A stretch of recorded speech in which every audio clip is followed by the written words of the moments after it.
মানুষ খুব ভালোবাসা পিপাসু, আর তাকে ধরে আঁকড়ে বাঁচতে চায় যে তার বিশ্বাসের মর্যাদা রাখে, যে তাকে কেয়ার করে, যে তার না বলা কথাগুলো বুঝে ফেলে।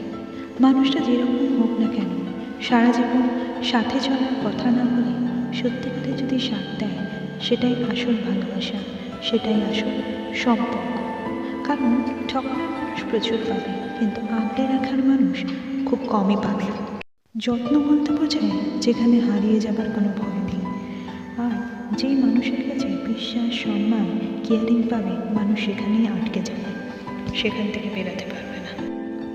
শুধু ভালোবাসি বললেই ভালোবাসা হয় না, ভালোবাসার মর্যাদা দিতে হয়, মুখে না বলে কাজে করতে হয়, তবে সেটা ভালোবাসা। মাধুরী ছিলাম তোমাদের সঙ্গে, আবার দেখা হচ্ছে অন্য কোনো দিন অন্য কোনো ভিডিওতে। তিল দিন সবাই ভালো থেকো, ভালো থেকো। Like, subscribe and share. মিষ্টি মাধুরী অনলি হিয়ার। টাটা।